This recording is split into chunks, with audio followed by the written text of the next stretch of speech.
Hey, j'espère que tu vas bien. Alors, aujourd'hui, on poursuit sur le thème du cœur encore, mais ce sera vraiment sur l'importance du fait d'aimer Dieu.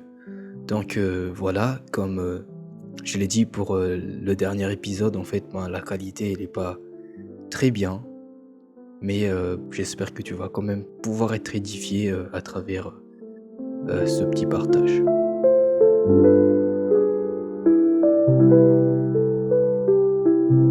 Voyons dans Actes chapitre 13, versets 21 à 22, au nom de Jésus. Ils demandèrent alors un roi, et Dieu leur donna pendant 40 ans Saül, fils de Kis, de la tribu de Benjamin. Puis, l'ayant rejeté, il leur suscita pour roi David, auquel il a rendu ses témoignages. J'ai trouvé David, fils d'Isaïe, homme selon mon cœur, qui accomplira toutes mes volontés. Il est bien écrit, verset 22, que Dieu dit de David que c'était un homme selon son cœur. On a vu pourtant que David, vers la fin de son histoire, il y a quelque chose qui était défaillant. Il parle même d'un grand mal, d'un grand péché, que nous on sait même pas, et pourtant un homme selon son cœur. David n'était pas parfait. Tu sais que David, il a commis un adultère. Il a même tué le mari de la femme avec qui il a commis cet adultère. Pourtant, c'était un homme selon le cœur de Dieu. Pourquoi c'est un homme selon le cœur de Dieu alors qu'il n'était pas parfait? Il était même défaillant, il a commis des choses horribles. On a vu qu'au début de l'histoire de David, il y a quelque chose qui se passe. Comment c'est que Dieu il s'intéressait au cœur de ce jeune homme-là? Il y a quelque chose que Dieu voyait dans le cœur de David.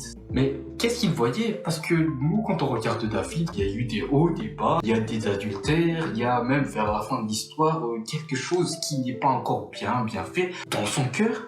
Et pourtant, un homme selon le cœur de Dieu. Quand on regarde un peu en fait à travers la parole de Dieu, Dieu a utilisé beaucoup de personnes, mais Dieu ne dit pas de tout le monde que c'était un homme selon son cœur. Pourtant, à David, il dit que c'était un homme selon son cœur. On peut voir en fait que David, il aimait Dieu. Quand on lit les psaumes, quand on lit, c'est quoi l'importance qu'il accorde à ce Dieu-là? Il a un amour particulier pour son Créateur. Il connaissait Dieu et il aimait Dieu. Dieu l'a montré des choses quand il était encore perché. Il a fait battre des lions quand les lions attaquaient les brebis.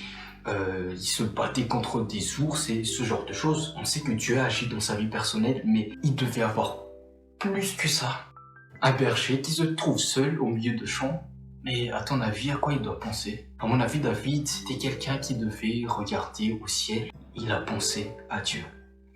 Il a dû certainement se dire que, il y a un Dieu quelque part. Il décrit dans les psaumes les merveilles de Dieu. Tu as fait des merveilles, regarde comment tu as fait les étoiles, comment tu as fait toutes ces choses-là. Il a admiré Dieu. Il y a quelque chose en lui qui avait grandi pendant qu'il était seul là-bas et qui a continué de grandir encore et encore. Donc David, on sait qu'il avait quelque chose qui faisait qu'il aimait Dieu en personne. Il appréciait, il était reconnaissant envers tout ce que Dieu a déjà fait pour lui. Mais j'ai l'impression que ça lui est égal qu'il devienne roi, que Dieu lui fasse du bien ou que Dieu ne fasse pas du bien.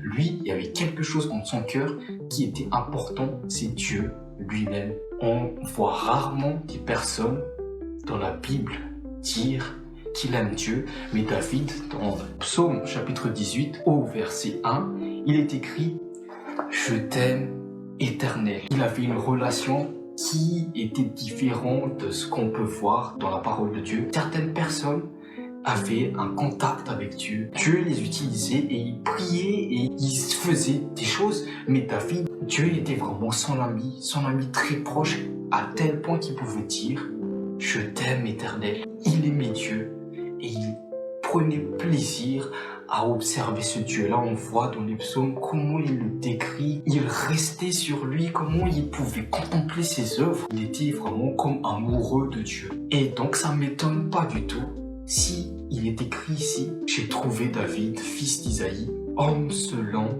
mon cœur ». L'intérêt de David n'était pas dans qu'est-ce que Dieu pourrait faire pour ma vie, qu'est-ce que je pourrais devenir demain, qu'est-ce que Dieu pourra me donner. L'intérêt de David, c'était pas dans ça, c'était j'aime Dieu, j'aime le connaître, j'aime contempler juste qui il est, je l'aime quoi. C'est très important en fait, ce cœur-là qui aime Dieu. Bien qu'on te dise, voilà ce que dit la loi, les commandements, ne vole pas, ne commets pas d'adultère. Il y a beaucoup de choses que dit la loi, mais il y a une chose primordiale qu'on oublie souvent, c'est que le premier commandement, c'est tu aimeras ton Dieu. Jésus va reprendre même ça dans Matthieu plus tard que voilà le plus grand commandement, tu aimeras ton Dieu. Et il est même dit que de ce commandement-là découlent tous les autres commandements. Dieu dit de David que c'était un homme selon son cœur. Parce qu'à mon avis, David, au-delà des bénédictions, au-delà de tout ce que Dieu pouvait faire sur lui, et Dieu avait fait plein de choses sur David, et David le reconnaît. C'est même David qui a écrit ce psaume-là célèbre qui dit « Mon âme bénit l'Éternel et n'oublie aucun de ses bienfaits ». Dieu vraiment l'a emmené loin, mais il y a quelque chose qui est au-delà de ça, dans la manière d'agir de David, c'est que David, pour lui, au-delà de tout ce que Dieu pouvait lui donner, au-delà de où est-ce que Dieu pouvait l'amener, il aimait Dieu. Il ne pouvait pas vivre sans Dieu. Et nous aussi, soyons des hommes et des femmes selon le cœur de Dieu. Apprenons à le connaître. David, je sais que Dieu était son ami le plus intime. On voit dans les psaumes, dans les choses qu'il avait écrites, on voit vraiment David qui expose ses problèmes, comment on parle à un ami. Il y a des gens qui me persécutent, je suis vraiment triste, je suis vraiment abattu. Vraiment, chapitre 18 quand même. Déjà, le fait de dire je t'aime à quelqu'un, ça peut te demander beaucoup d'efforts. Il y a beaucoup de stades jusqu'à pouvoir dire ce je t'aime là à quelqu'un. Ce mot-là, il sort pas comme ça. Un jour, j'avais parlé à mes grands-parents. La dernière fois qu'on avait fait appel, ils disaient je t'aime. Ils ne le disaient pas souvent quand on était petit et tout, mais maintenant qu'on est séparés et tout, ça m'a touché d'avoir entendu ce simple mot-là, parce que je sais que c'était quelque chose qui sortait vraiment du cœur. Tout ce qu'on avait passé, tout ce temps-là, faisait en sorte qu'il pouvait dire ce je t'aime là, et que c'était un je t'aime sincère et honnête, et que ça me touchait vraiment personnellement. Un je t'aime, c'est pas un mot qui sort juste comme ça. C'est un mot qui sort du cœur. Et on voit rarement des gens dans la parole de Dieu qui disent je t'aime éternel, mais ici David il est écrit je t'aime éternel. C'est-à-dire que entre David et Dieu, il y avait quelque chose de très fort, et que c'est pas pour rien que Dieu dit de lui que c'était un homme selon son cœur.